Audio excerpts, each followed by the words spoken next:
Hello, medical hostel.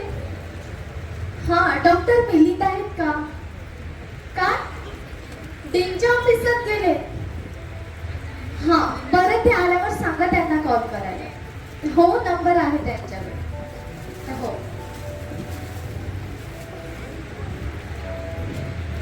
खरा करा, phone करा, प्रेम करा. झालं, काही माणसं ना नशीब घेऊन जन्माला येतात, नाहीतर आम्ही. तुमचं काय झालं आता? दुसरं काय होणार? हिरो हिरोईनच्या मार्गात विलन आल्यानंतर विलन? आमचे पिताजी. त्यांनी काय केलं आता? तो प्रियाच्या वडिलांना तंबी दिली आणि कालपासून प्रिया जिथं जाईल तिथं तिच्यासोबत एक नोकर येऊ लागलो. ती आर्ट स्कूल मध्ये सुद्धा. तुला सांगतो, स्वतः प्रेम विवाह केला आणि आता आमच्या प्रेमाला विरोध. काय जगात ना. आई तुला सांगतो ना, बाबा म्हणजे वैताग आहेत, वैताग.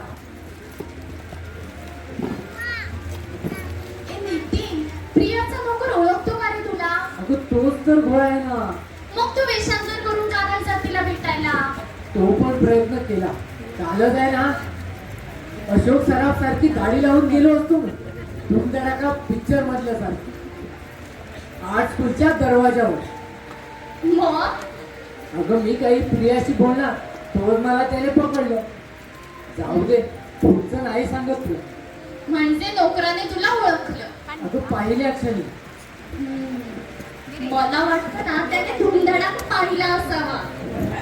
अगं सिनेमातल्या लोकांपेक्षा ना घरातले नोकर फार हुशार असतात. या जगात ना बापाची जात नसते ना तर किती बरं झालं असतं. कोण म्हणतं हिटलरने आत्महत्या केली? तो अजून जिवंत आहे हे आमच्या बाबांच्या रूपात.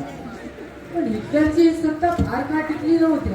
त्याच्या डोळ्यात एकच कोसळताना पाहावी लागली होती त्याला. बरं काय, तू माझं एक काम करशील? प्रियाला भेटायचं हेच ना? काही तू किती चांगली आहे. अरे प्रत्येक नाटकात ती ताई चांगलीच असते. दिवा जळू दे मधली बघ, दुर्वाच्या जुडी मधली बघ. तू सिरियसली ऐकणार आहेस का? बरं सांग. हे बघ, प्रिया तुला ओळखते पण प्रियाचे घरचे तुला ओळखत नाही. तेव्हा मी तिला आर्ट स्कूल मध्ये गाठायचं. यस, तिचा निरोप तुला सांगायचा. ताई होतो ऐसी. ताई, आपल्याला प्रवीणच्या फोटोकडे पाहिलं ना की असं वाटतं की एकदा रिव्हॉल्वर आणावा आणि खून करावा. स्वतःच्या मुलीचा बळी घेणाऱ्या धनाधामाचा.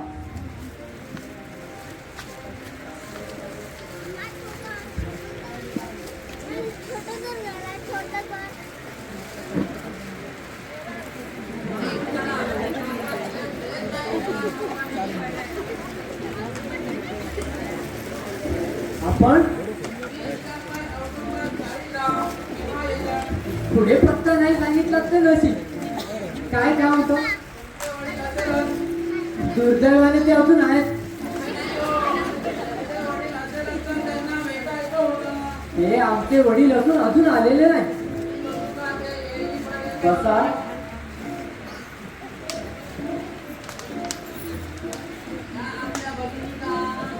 नाही, प्रियाची बहीण भगिनी म्हणणे इतकी प्रौढ नाही झाले मी.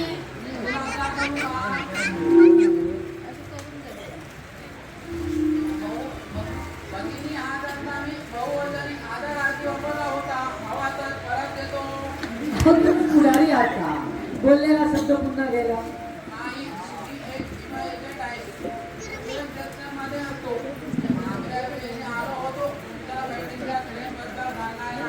म्हणजे प्रवीणच्या क्लेम बद्दल?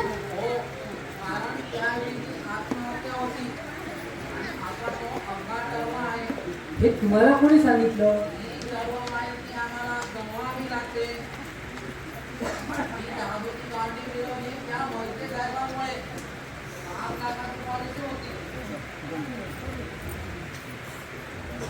लाख मोलाची आमची प्रवीण गेली. Claim card जाळायचे.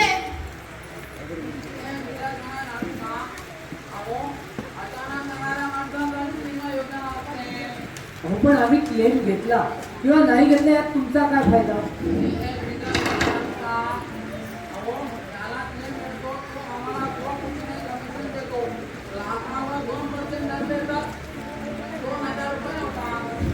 तुम्ही तर अगदी स्मशानात लाकडं विकणाऱ्या माणसा इतकं सहज बोललात.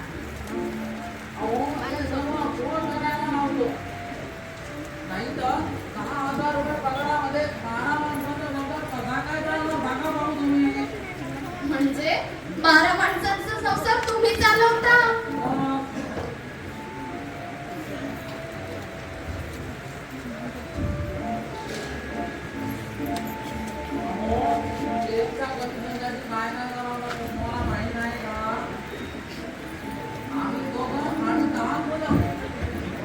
हो, मग ऑफिसात काम कधी करता?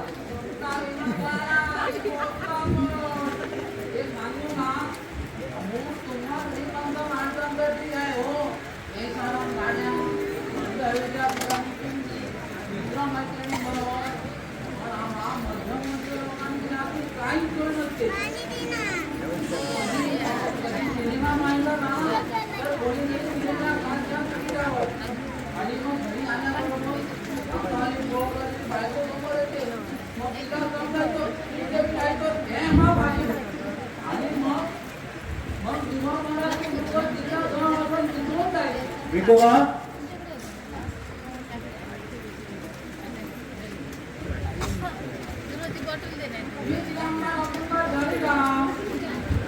हे नाव सांगायला पुन्हा इथं आला?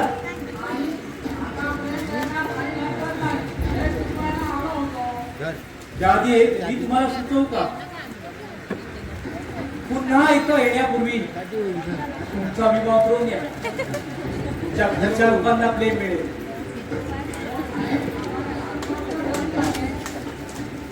ही आत्महत्याच होती आणि ज्या बोर्डाच्या चुकीमुळे ती खणली त्या बोर्डावर फिर्याद केली आहे मी वरच्या कोर्टात.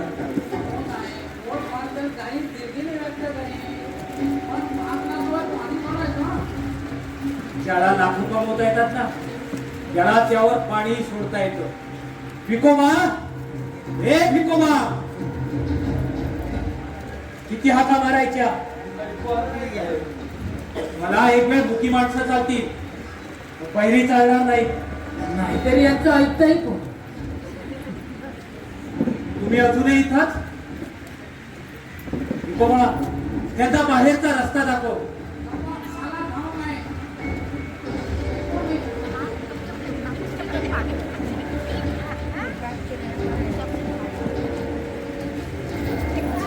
भिकोबा, आजही वॉचमन आला नाही कामावर. त्याला मी काय करणार? मला फक्त माझ्या कामाशी मतलब आहे. उद्यापासून दुसरा वॉचमन बोलवा, कळलं? मेलेल्या मुलाच्या नावाने जगभर रडत बसायचं. अरे पण त्याबद्दल तो पगारही घेत आहे. उद्यापासून दुसरा वॉचमन बोलव, कळलं? थांबलाच का इथं? काम नसताना माझ्या समोर थांबलेलं मला नाही आवडत.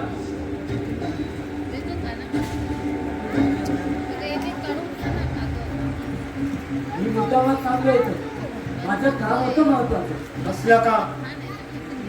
पैशाचं? पैशाशिवाय महत्वाची कामं असू शकतात या जगात. मला नाही वाटत. बोला, कामाचं बोला. तुम्ही मला जन्म दिला, याला 20 वर्ष होऊन गेली आहेत. तुम्हाला ठाऊक आहे, पण मी सज्ञान आहे तुम्हाला चांगलं माहिती असेल. फक्त हेच कळून घेण्यासाठी मी आपल्याला लॉ कॉलेज मध्ये घातला नाही. हे मला ठाऊक आहे.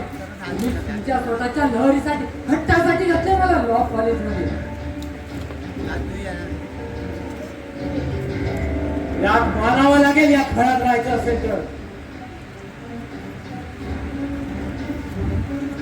माझं काम संपलेलं नाही अजून. तुम्ही प्रियाच्या वडिलांना ओळखता? तुला तपासणी घ्यायला हे तुझं कोर्ट नाही आहे. उत्तर द्यायचं टाळा तरी मला चांगलं ठाऊक आहे. तुम्हीच आमच्या प्रियाच्या वडिलांना भेटून आमच्या गाठी भेटी बंद करायला लावल्या का? याचं उत्तर तुलाही ठाऊक आहे.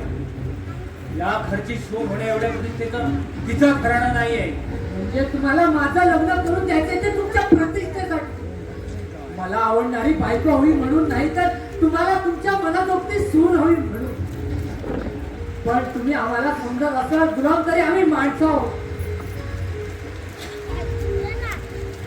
तुम्ही किती दिवस आई अरेरावी चालवणार आहात आमच्यावर. आपण विकत घेतलेले गुलाम आहोत. मी आणि रेखा आणि आई आणि तो वॉचमन सुद्धा. सभेत करायची भाषण घरात करून वेळेचा अपव्यय कशाला करता? त्यापेक्षा आपल्या खोलीत जाऊन वाचत बसायचं कायद्याचं पुस्तक.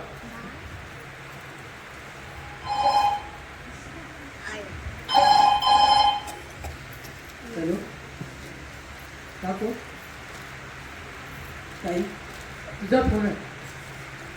ये रेखा, कदाचित यापुढे असा योग पुन्हा येणार नाही.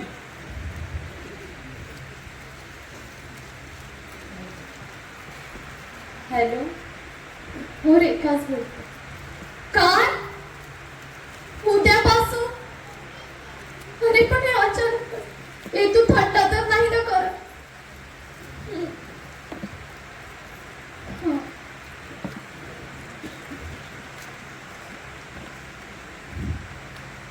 बाबा, तुम्हाला आधीच माहिती होतं नाही की तुम्हीच घडवून आणला. तुला काय वाटतं? याच्या पाठीशी तुम्हीच असणार. मिलीलाही तेच वाटलं असणार. हो. काय झालं काही? अरे मिलिंदची बदली झाली उद्यापासून सरहद्दीवरील मिलिटरी हॉस्पिटलला. अशी अचानक? म्हणजे म्हणजे मिलिंदला तुझ्यापासून दूर करण्यासाठी बाबांनी ती बदली करून आणली. अगं ताई, कुठल्या जन्माचा सूड घेत आहेत बाबा आपल्यावर. हा सूड नाही आहे, ही आहे ऍडजस्टमेंट. ही आपल्याला योजनाच्या आत जो येतो त्याला सत बाजूला करावं लागतं. बाबा, आजवर मी कधी बोलले नाही. तुम्ही जे जे सांगत गेला तसे मी वागत गेले. मला आवड नसतानाही मी मेडिकलचा कोर्स घेतला. रमील गेली, साऱ्यांनी तुमच्यावर तोडसूक घेतलं, पण मी ओठ शिवून गप्प राहिले. पण आज तुम्ही माझ्या पुढच्या साऱ्या जीवनाशी खेळायला उठला. काय कमी होतं मिलिंदमध्ये? त्याची परिस्थिती. आई वडील नसलेला कुणाच्याही मदतीवर आला अनाथ हवंय मला पसंत नव्हता. तुझं लग्न मी केव्हाच ठरवलंय. मला न विचारता. बघा, तुला जन्माला घालण्यापूर्वी तुला विचारलं नव्हतं मी. पण आमचं प्रेम तुला विसरावं लागेल. आणि प्रेम म्हणजे काय ग? सगळ्याचं साधन. बघा, संसार नुसता प्रेमावर चालत नाही. मग कशावर चालतो? पैशावर, प्रतिष्ठेवर? नाही बाबा, पैशावर चालतो तो आश्रम, संसार नव्हे. संसार चालतो तो एकमेकांच्या आपुलकीवर, प्रेमावर, जे तुम्ही आम्हाला कधीच नाही दिलं. म्हणून सारी सुख असतानाही खरं सुख रुसलंय आपल्या संसारावर. बाबा, या घरात चाललाय तो संसार असं वाटतो का तुम्हाला? पण नाही बाबा, या घरात चाललाय तो नुसता कठपुतळ्यांचा खेळ. तुम्ही खेळवत आहात या बाहुल्या, तुम्हाला हव्या तशा. पण बाबा, ज्या दिवशी या हातातून तुमच्या दुऱ्या सुटतील ना, त्या दिवशी तुमच्या हातात काहीच उरणार नाही. स्वतःच्या डोळ्यातल्या पश्चातापाचे अश्रू पुसल्याशिवाय.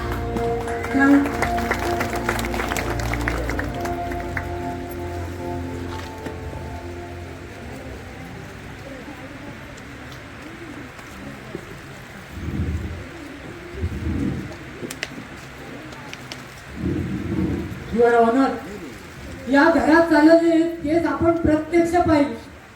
स्वतःच्या बायको मुलांची इतक्या कठोरपणे वागणार, त्यांच्या आशा आकांक्षा स्वतःच्या लहरीसाठी स्वतःच्या पायदळी तुडवणाऱ्या या माणसासाठी पिनल कोर्टात जास्तीत जास्त काय सजा लिहिली आहे?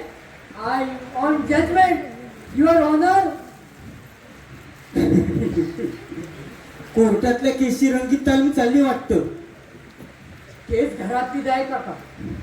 आणि यातला आरोपी आहे तुमचा मित्र आणि फिर्यादी आम्हीच आहे. मी, ताई, आई, रेखा. मी भिकोबा माफीचा साक्षीदार वाटतं. हो काका, फसून घालवण्यासारखी गोष्ट नाही आहे हो. बाबांनी अक्षरशः माझ्यावर आणि ताईवर जुलूम चालवला. तुमच्या कोर्सेस बद्दल ना.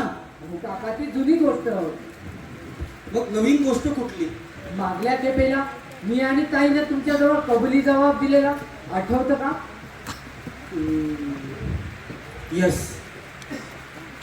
पोलीस पंचनामा करायला विसरतील पण घेतलेला कबुली जबाब नाही विसरायचे. प्रिया आणि मिलिंद, करेक्ट? यस. या बाबतीत बाबांनी काय स्टेप घेतल्या अशी कल्पना आहे तुमची? बाबाने काय स्टेप घेतल्या? लग्नाला परवानगी दिली. बरं झालं. केव्हाचा मुहूर्त आहे? आणि मधुचंद्रासाठी कुठलं हिल स्टेशन ठरवलं? गौरी शब्द. इतकं उंच? हो, उडी मारायला बरं. दोघंही? दोघंही. हो काका, अक्षरशः बाबाने आमच्या लग्नाला विरोध आहे दोघांच्याही. अरे, ज्याला विरोध नाही ते प्रेम कसलं? व्हेजिटेरियन मामला. अरे, प्रेमात का किंवा विधानसभेत का विरोधी पक्ष हवाच. बी सिरियस काका. ओ यस. बरं, मला सांग, बाबांनी विरोध केला म्हणजे एक्झॅक्टली काय केलं? प्रियाच्या घरच्यांना कमी देऊन तिच्या आणि माझ्या घाटी भेटीत बंद केल्या. याला पुरावा? हे घर आहे काका, पोलीस स्टेशन नाही. ओ सॉरी. बरं, पुढं?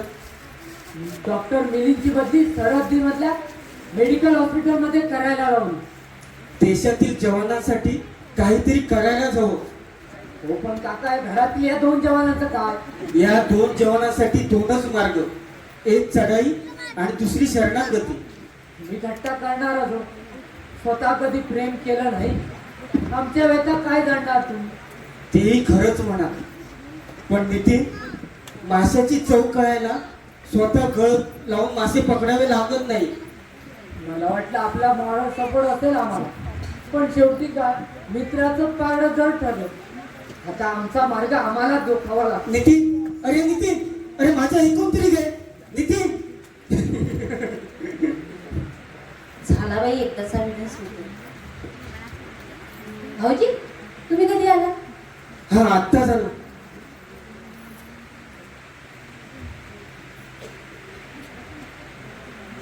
बरं, मला सांगा, हा स्वेटर कसा वाटतोय?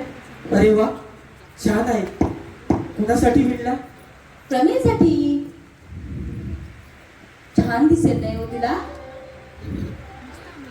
अहो, इंदूर देवासला पहाटे किती थंडी असते आणि तिचा संगीताचा क्लासही असतो सकाळी. अहो, इंदूर देवासला ठेवली आहे ना तिला संगीत शिकायला, कुमार गंधर्वांकडे. विसरला भाऊजी? भाऊजी, आमच्या प्रवीणने बोर्डाची कशी फजिती केली. पास झाली आहे ती. वहिनी, किती काय कुठे आबासुराची भागी जगणार तुम्ही? तुम्हाला खोटं वाटतं? ती तार पाहिली नाही आलेली ती. वहिनी, तुम्ही एकदाच रडून का नाही घेत पोटभर? स्वतः रडायचं आणि स्वतःचे अश्रू स्वतःच पुसायचे. आई,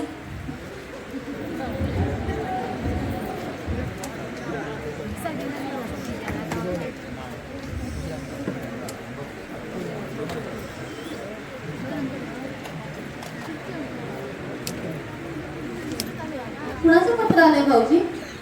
तुमच्या नावाचा आहे. पत्ता मागे देवस्थान. प्रवीणचंच असणार.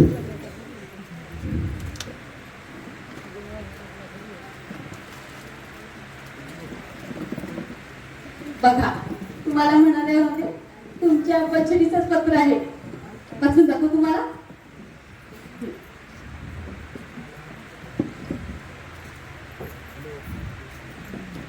प्रिया आई, आज तुझी खूप आठवण झाली. मी गाण्याच्या क्लासला गेले ना, तर आज मला कुठलं गाणं शिकवलं आहे माहिती आहे का? आई, तुझी आठवण येते.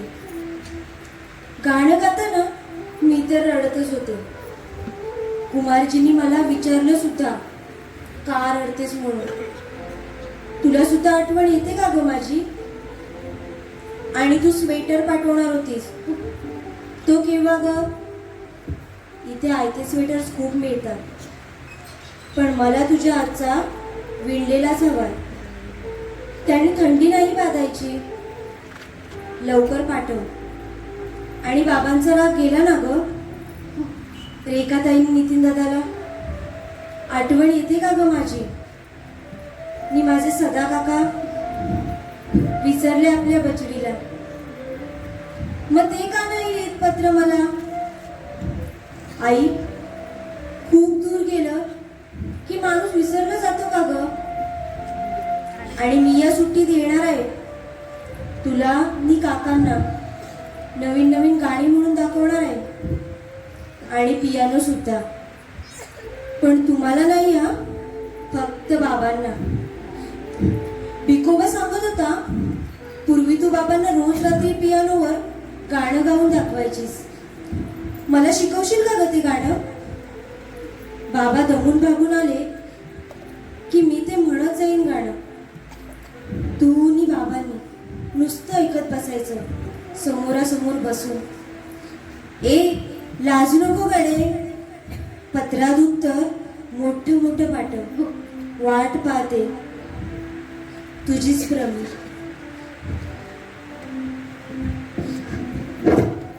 वहिनी, वहिनी प्लीज माझ्यासाठी, या मानलेल्या भावासाठी तरी या आभासाच्या कोशातून बाहेर या.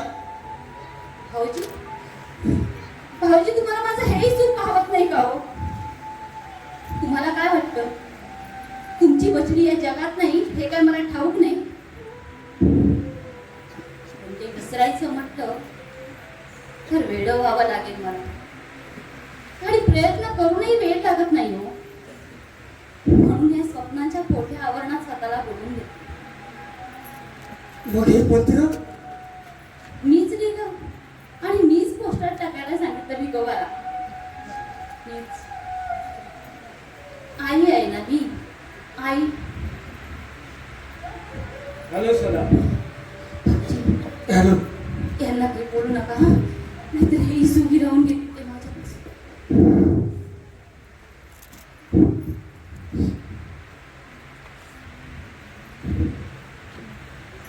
मी ऐकलंय की तू बोर्डावर फिर्याद केली सुप्रीम कोर्टात. येस, खालच्या कोर्टानं माझा डावा फेटाळून लावला.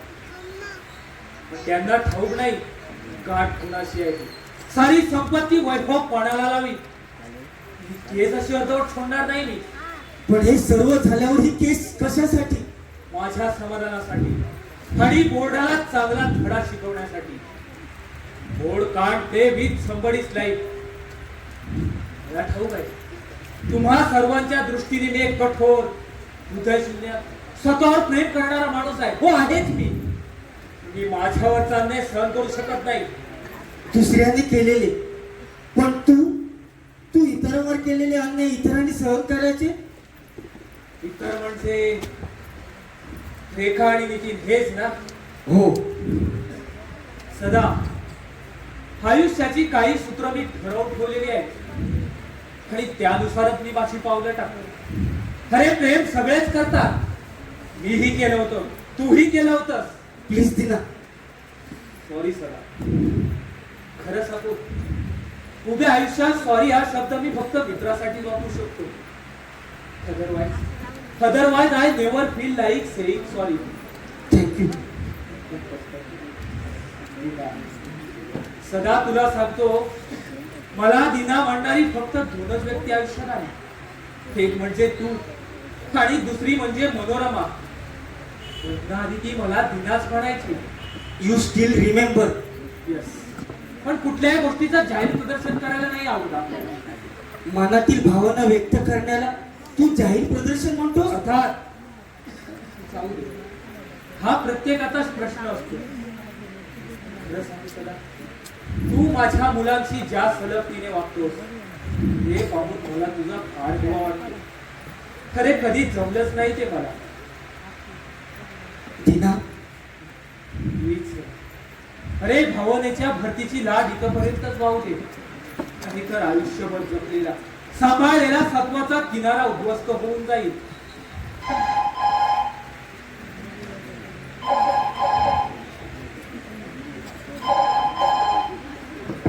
हॅलो, दिनारा धीर, कॉल फ्रॉम दिल्ली. बोला बॅरिस्टर पटेल. काय, वी ओन द केस. आम्ही जिंकलो. अभिनंदन साहेब, अभिनंदन. बरोबर, थँक्यू, गुड नाईट. सदा सदा, अरे मी जिंकलो. आणि बोर्ड हरला. सुप्रीम कोर्टाने माझ्या बाजूने निकाल दिला. 1 लाखाची नुकसान भरपाई द्यायचा आदेश दिलाय सुप्रीम कोर्टाने. अरे आता आपली प्रमिल गेली. हे 1 लाख रुपये काय करायचे आहेत? अनाथाश्रमाला देऊन टाकणार आहे मी पैसे. हा आनंद पैशाचा नाही सदा, हा आनंद आहे प्रतिष्ठेचा, माझ्या प्रतिष्ठेचा. दिना, दिना, ये, please.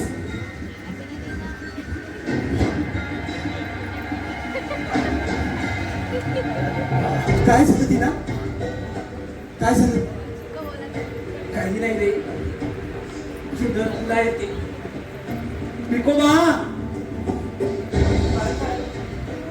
गरम पाण्याची पिशवी घेऊन ये. तुला सांगितलं तेवढं काम कर. थोडा वेळ जाऊन आराम करतो. सावकाश.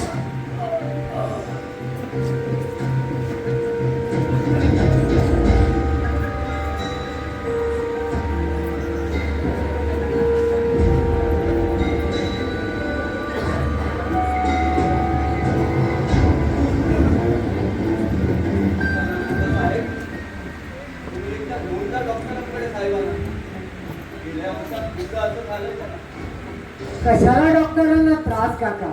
हो हो नोंद काय हो, या जगातील एक पाप कमी हो, इतकं. नितीन,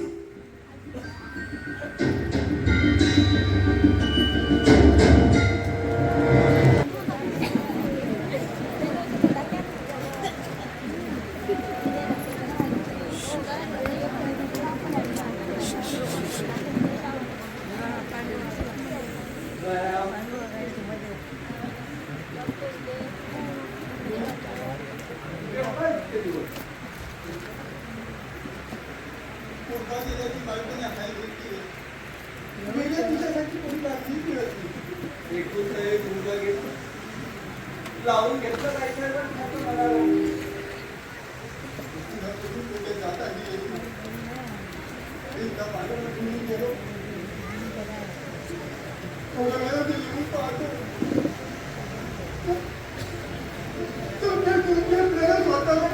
काय म्हणतो?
कधी कधी डॉक्टरकडे मी जातात.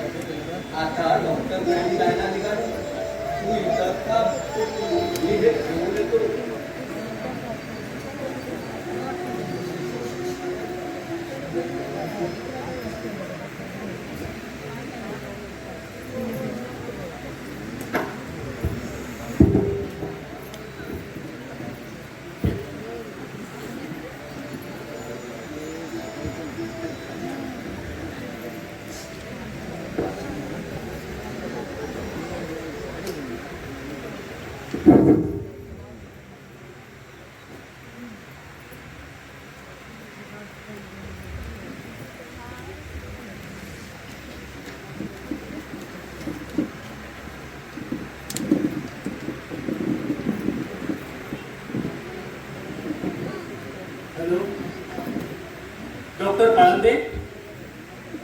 दिनाला गेलो. ठीक आहे तसं झोप येत. कोण आला? बरं. ठीक आहे येतो. काय म्हणाले डॉक्टर? काय म्हणणार रिपोर्ट आल्याशिवाय? पण मला आता त्रास होत नाही ना? आणि होत असता तरी माझा मला तो भोगावा लागेल. रिपोर्ट कधीपर्यंत येते? येतील आज उद्याकडे.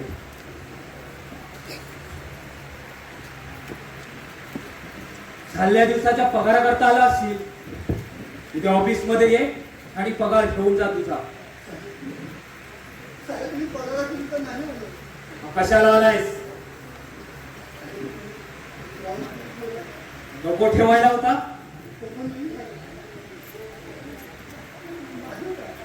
ते तुझं तू ठरव.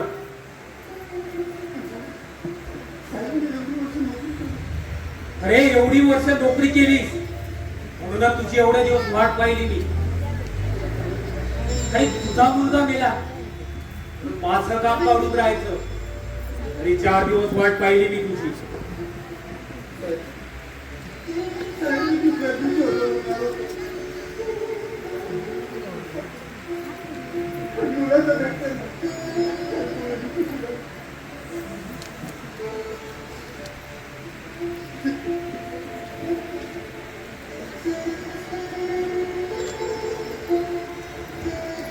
मी कुणासाठी मरत नाही. तुम्हाला सर्वांची सर्व नाटकं ठाऊक आहेत मला.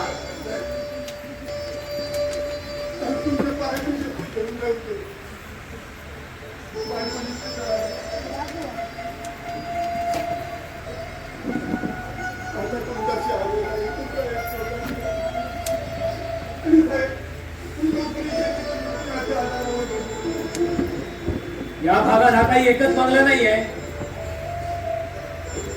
That's all. उद्या ऑफिस मध्ये ये आणि पगार घेऊन जा.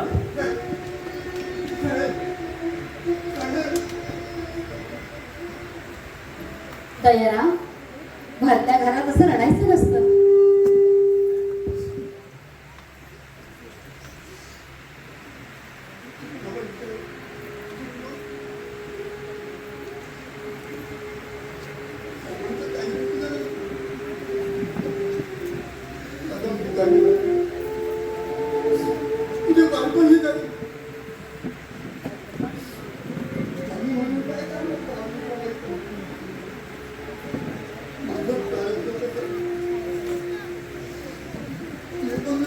दयाराम, थांब जरा, आलेच मी.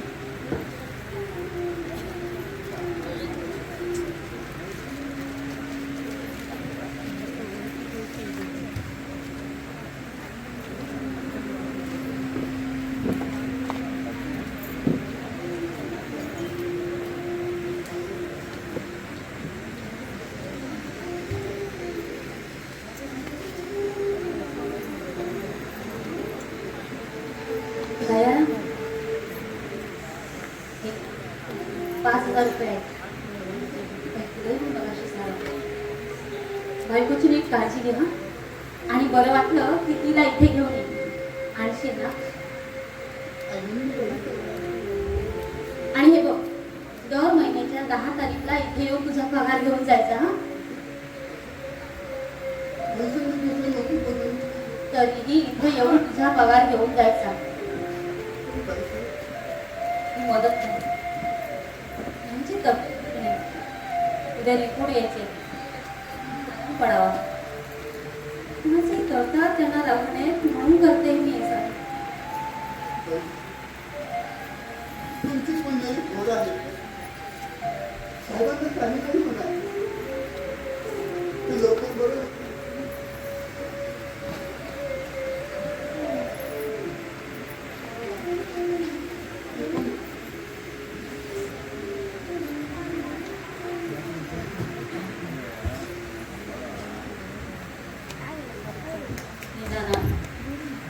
तुम्हाला कसं कळत नाही हो? आयुष्यात फक्त पैसा जोडायचा नसतो, आशीर्वाद जोडायचे असतात. फक्त आशीर्वाद.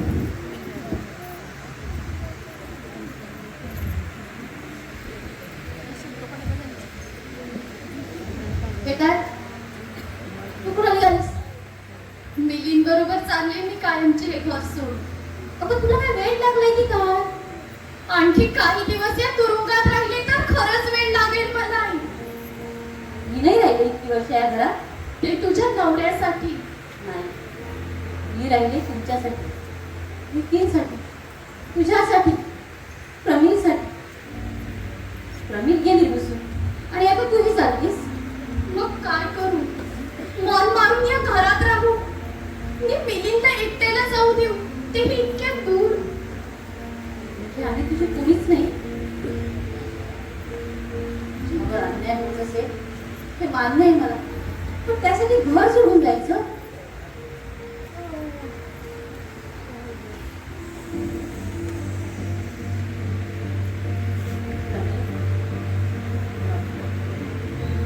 काय प्रमिल गेली, कसला धक्का बसला ग त्यांना.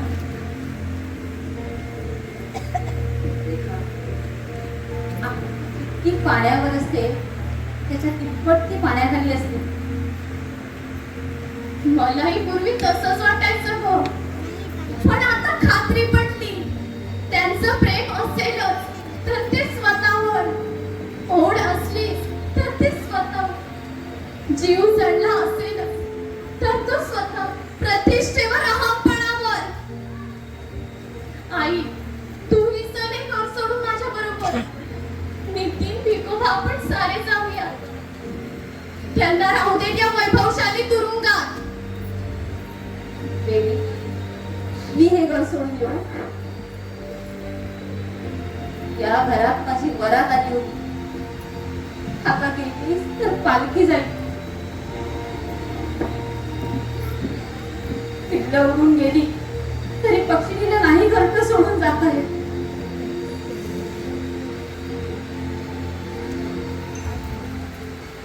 येताई, तू कुठे निघाली? सिनेमातल्या नायकीसारखी बॅग घेऊन मिलिंद बरोबर चालले होते मी घर सोडून कायमचे. चालले होते म्हणजे आता बेत बदलला वाटतं. हो, फेकून का? आईच्या अश्रूचा बाण ओलांडून जाता नाही आले तुला. आई, थोर तुझे उपकार. नितीन, अगं माझ्यावर काय रागवते? अगं डॉक्टर म्हटलं की कसं मन अगदी घट्ट असायला पाहिजे. नो आई, नो बाबा, दिसला रोगी की कर ऑपरेशन. दुसऱ्यांना एवढे उपदेश करतो, मग तू का राहिला अजून या घरात? अगं तू माझी मोठी बहीण, तुझ्या पावलावर पाऊल टाकून येणार होतो, पण माझा तू घालवला असेल. किती आता गप्प राहायला काय घेशील? एक पिला गरम चहा. देखा जावई, बॅग नेऊन आत ठेव, परत कोणी येण्यापूर्वी.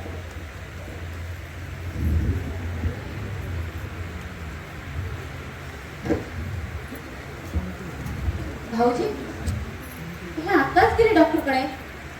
मी तिथूनच आलो. तुम्हाला नाही मिळाले हे? नाही, नक्कीच चुकामुक झाली असणार तुमची. रस्ता बदलला की चुकामुक अटळ असते वहिनी. भाऊजी, डॉक्टर काही म्हणाले का यांच्या रिपोर्ट बद्दल? हो, काही काळजी करण्यासारखं नाही ना? जास्त दिवस काळजी करण्यासारखं नाहीये. म्हणजे असं कोण्यात बोलू नका, सरळ काय ते सांगा भाऊ. वहिनी, इतकं सहज मी सरळ सांगण्यासारखं असतं तर किती बरं झालं असतं. वहिनी, हे जगत असं आहे की आपली मुदत असेपर्यंत जिथं राहता येतं. भाऊजी, काका काय झालं बाबांना? Leukaemia, blood cancer. तू मेडिकलला आहेस, तुला माहिती आहे यावर कोणताही उपाय नाही. यांना कल्पना आहे त्याची? नाही, डॉक्टर ती देणार पण नाही. मी फक्त तुम्हाला सांगितलं त्यांचे हे राहिलेले 6 महिने सुखात घालवायला तुम्ही हातभार लावा म्हणून. निदानात फक्त 6 महिने बस संपणार तुमची माझी सोबत. तुम्हाला आठवतं लग्नात तुम्ही म्हणाला होता म्हणून जन्म जन्मांतरी मी तुला अंतर देणार नाही. ती रात्र संपली, ते वचन संपलं. पक्षी उडून चालला दूरच्या प्रवासाला. पक्षीला एकटीच घरट्यात ठेवून आई पिल्लं जातील उडून एकामागून एक आपल्या जोडीदारासोबत. मी एकटीच राहिलो, एकटी. का असं सूड घेतलं किनारात तुम्ही? का नाही, काकांनी काय सांगितलं? बाबांना यातलं काही कळतं का मला? मला हे काय कळत? अगं मला स्वप्न पडलं होतं. हो, स्वप्नच पडलं होतं मला. स्वप्नच म्हणायला हवं मला.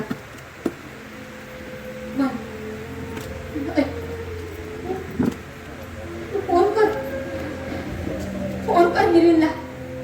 त्याला सांग फक्त 6 महिने, फक्त 6 महिने थांब म्हणावं. तुझ्या मार्गात आडकाठी दूर होणार आता. सगळ्यांचा तुरुंगवास संपणार आहे आता, सगळ्यांचा. वहिनी, दिनानाथ कुठल्याही क्षणी येईल. तुम्ही शब्द दिलाय मला. शब्द शब्द यांनीही दिला होता मला. नाही पाळला. मी पाळेल. मी नाही दिसू देणार माझं दुःख त्याने. नाही दिसू देणार. आई, हे काय झालं? काका कोणी काहीच का बोलत नाही?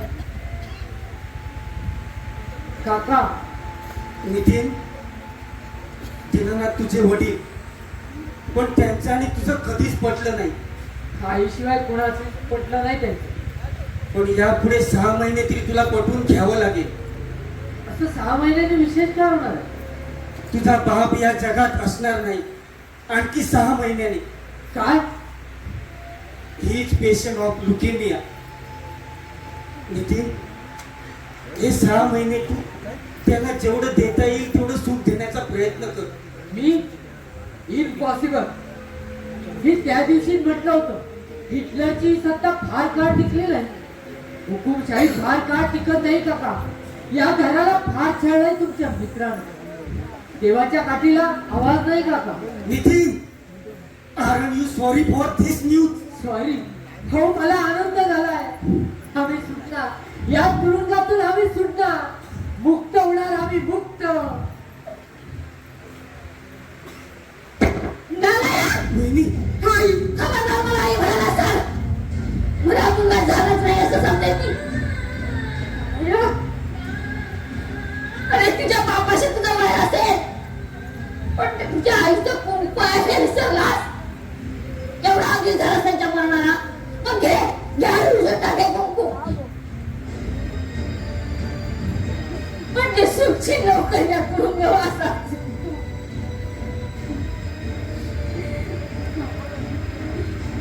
नी माझ्या डोळ्यासमोरून. लाज वाटते मला तुला मुलगा म्हणून घ्यायची. अरे रात्री आकाशातील तारा ढाला तर पृथ्वीवरील कळे आपले लानोराने रडतात आपल्या अश्रूच्या पाण्यात. आणि तू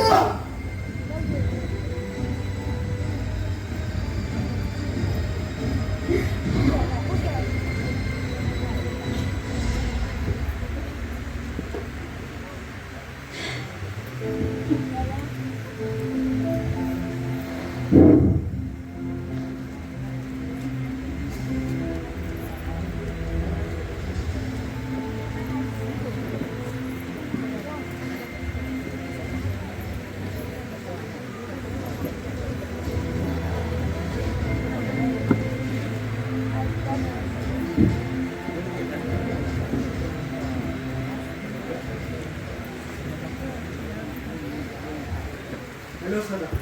हॅलो. तू डॉक्टरांकडून खाली उतरलास आणि मी पोचलो तिथे. डॉक्टर काय म्हणाले?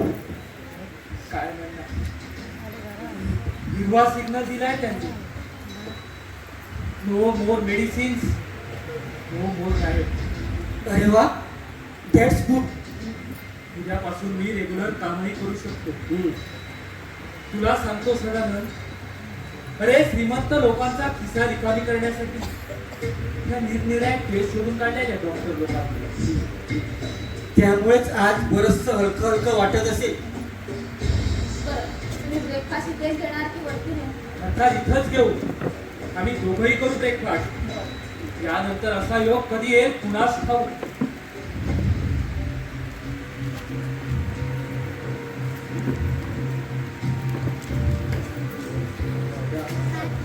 अरे डॉक्टरांकडून रिपोर्ट यायच्या आधी मी थोडा घाबरलो होतो. म्हटलं आमची डायरी पण चुकते की काय. म्हणजे तू डायरी लिहितोस? रोजची नाही रे, पुढची. म्हणजे तू ज्योतिष आणतोस? अरे ज्योतिष जाण्याला ज्योतिषी कशाला?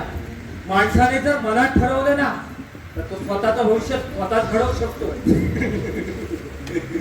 मला नाही तसं वाटत. हा तुझी खात्रीच करून दे.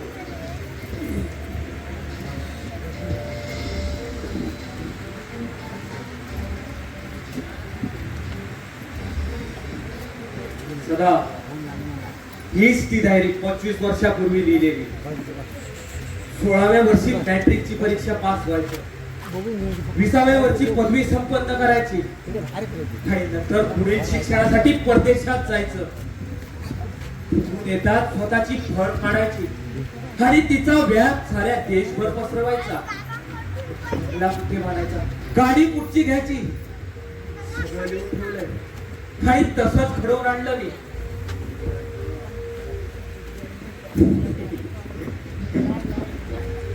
अरे बोला फुलाला गाठ पडली एवढा त्याचा अर्थ. अरे इथे उद्या काय होईल हे कुणी सांगू शकत नाही. आणि तू तर 20 वर्षात काय काय करणार हे लिहून ठेवलंस. It was pre plan. ना तुला काय वाटतं, आयुष्यात फक्त तूच पुढचे प्लॅन आखतोस? अरे प्रत्येक जण आखत असतो पुढचे प्लॅन. पण कधी कधी उत्तम क्रिकेटर होण्याचं स्वप्न रंगवणाऱ्या स्पोर्टचं दुकान काढावं लागतं. पण कधी कधी उत्तम गायक होण्याची इच्छा करणाऱ्याला गाण्याचं रेकॉर्डचं दुकान काढावं लागतं. कारण त्यांचा त्यांच्या कर्तृत्वावर विश्वास नसतो. माझ्या बाबतीत तू हेच म्हणशील का? अरे मला व्हायचं होतं वैमानिक, पण झालो पोलीस ऑफिसर. दीनानाथ, अरे माणसाची डायरी चुकते, देवाची नाही चुकत.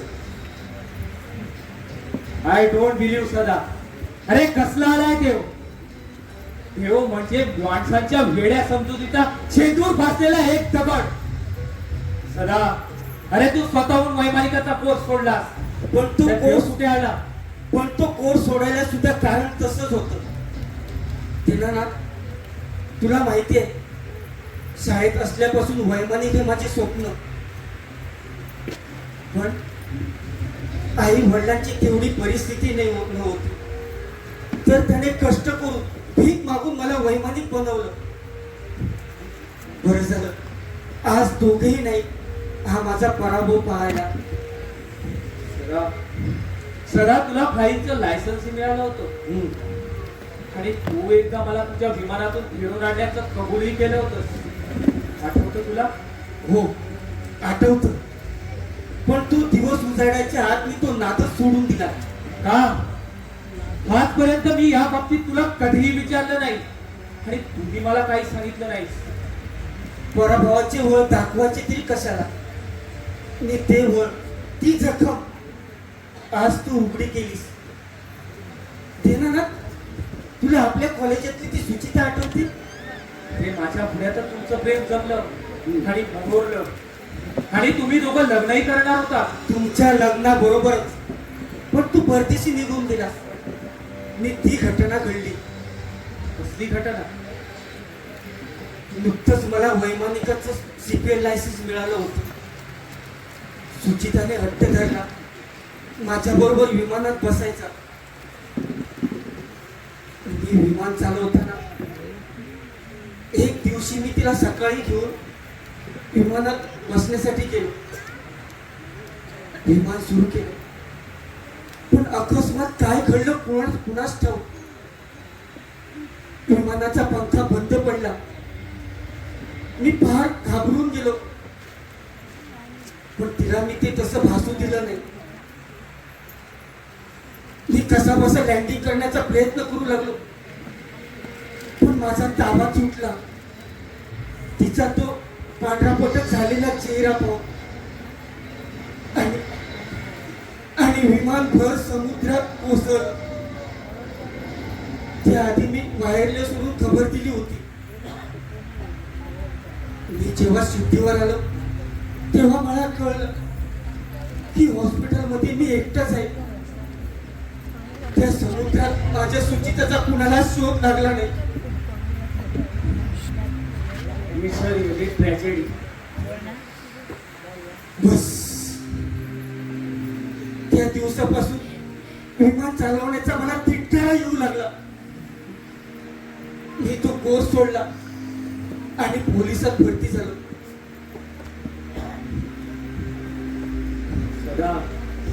सदा तुझ्या जागी जर मी असतो ना तर ठरल्याप्रमाणे वागलो असतो, एक यशस्वी वैमानिक झालो असतो आणि दुसऱ्या मुलीशी लग्नही केलं असतं.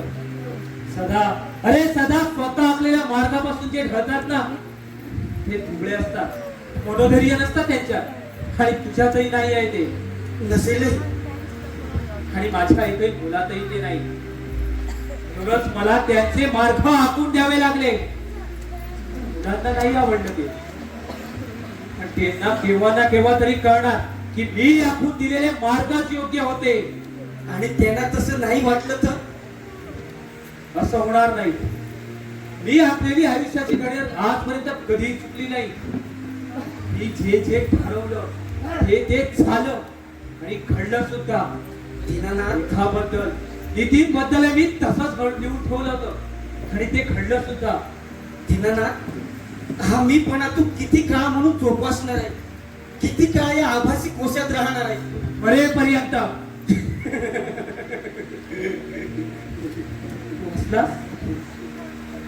काही हरकत नाही, पण तुला दिसून येईल की मी 5 वर्षात ठरवलेल्या गोष्टी कशा घडवून आणतो ते. पण दीनानाथ, तुझ्या आयुष्य पद्धती या पुढची डायरी तू काय घेऊन ठेवलीस? कारण की 5 वर्षाने मी धंद्यातून निवृत्त होणार आणि अमेरिकेला जाऊन सेटल होणार आहे. It is decided. सदा, उद्या तू रिकामी आहेस का? हो. का? नाही, ती मंडळी येणार आहेत एंगेजमेंटची तारीख ठरवायला. एंगेजमेंट? कुणाची एंगेजमेंट? रेखाची आणि नितीनची. अरे हो, पण रेखा नितीन आगाऊ कल्पना दिली आहेस ना तू? अरे आगाऊ कल्पना देणं एंगेजमेंट म्हणजे संपन्न नव्हे सदा. शेवटी ना संपावरच जावं लागेल मला आणि ताईला. बाबा, तुम्ही आम्हाला गुलाम समजत असा, पण आम्ही माणसं आहोत.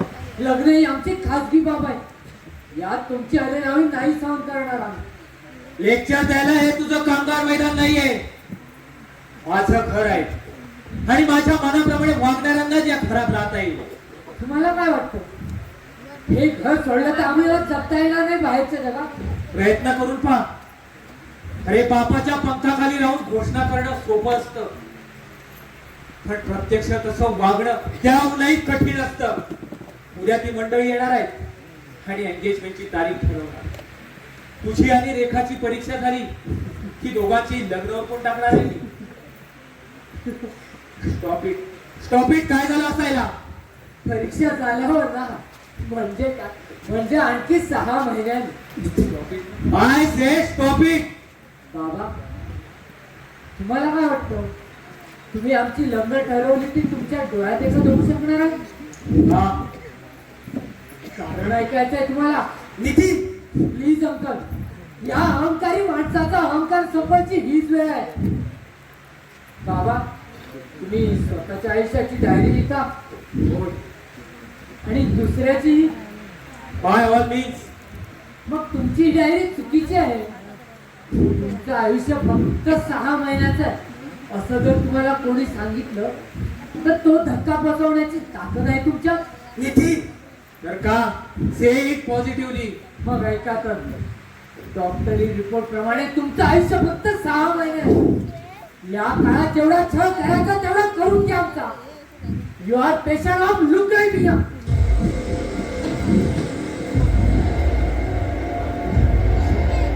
सदा it is a fact. Yes, so what. अरे कुणी सांगितलंय?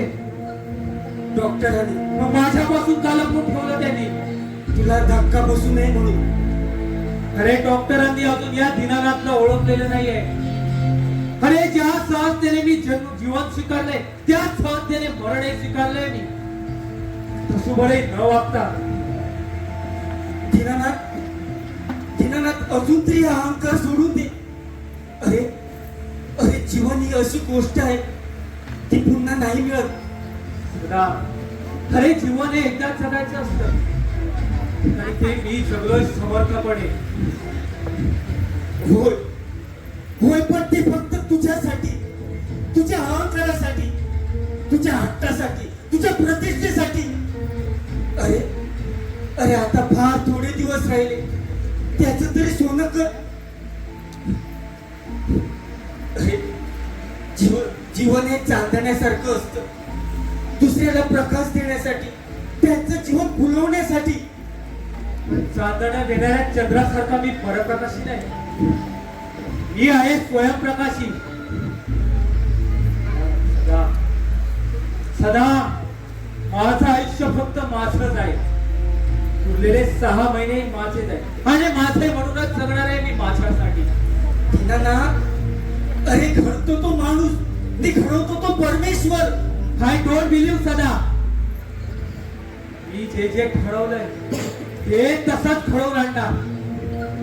5 वर्षात घडवायच्या गोष्टी मला फक्त 6 महिन्यात घडवाव्या लागतील. फक्त एवढंच. दीना,